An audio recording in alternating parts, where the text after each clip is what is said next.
You don't lack motivation. You're addicted to it. And that addiction is quietly ruining your life.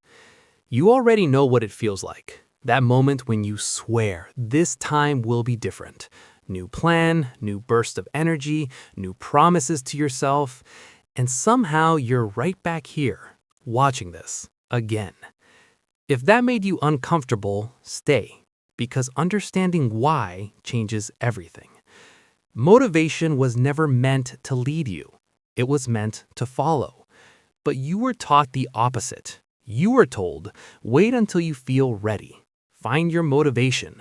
Once you're inspired, everything will click. So you wait, and wait, and wait.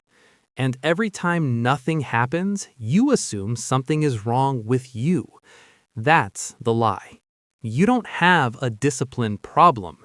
You have a motivation dependency. You only move after emotion appears, which means emotion controls your life. And emotion is unreliable by design. But the most dangerous part isn't that motivation disappears. It's what relying on it slowly turns you into. Think about it. Motivation feels powerful because it's intense. Your brain loves intensity. So when motivation hits, dopamine spikes. You feel focused, alive, certain. But your brain makes a quiet note. This feeling caused progress. So next time you want to act, your brain waits for the feeling again. And if it doesn't show up, you stall. Because your mind was trained to obey emotion, not direction. You tell yourself, I'll start tomorrow, once I'm in the mood, when I feel ready. But here's what you don't notice. You're not delaying the task. You're delaying discomfort. And motivation conveniently removes discomfort briefly, until it vanishes. And when it vanishes, something far worse replaces it.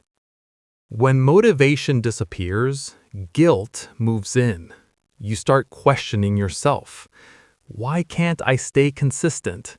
Why do others succeed, but I don't? What's wrong with me?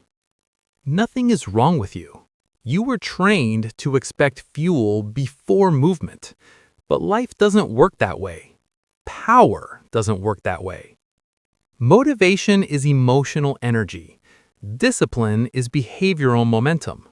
Emotion spikes fast and crashes fast. Momentum builds slowly and compounds quietly. But momentum requires one uncomfortable thing: starting without permission from your feelings.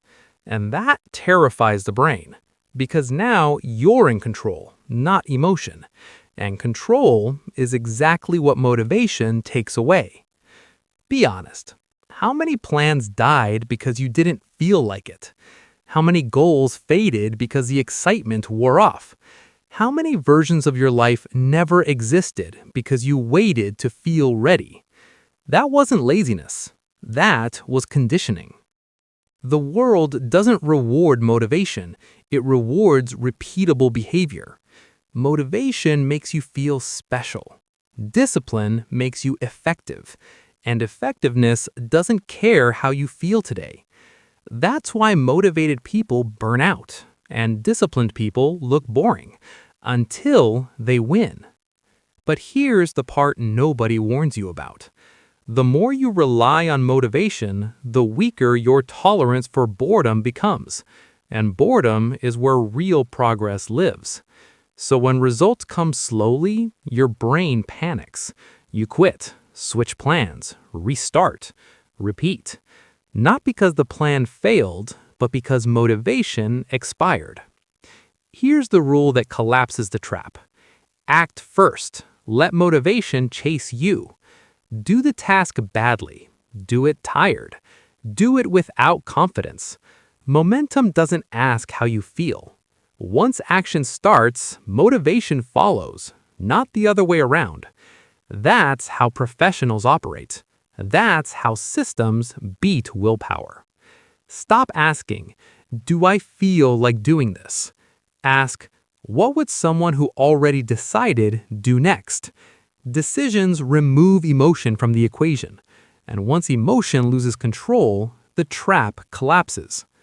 For the next 7 days, do one thing daily without waiting to feel motivated. No hype, no inspiration, no emotional permission, just action. If you feel resistance right now, good.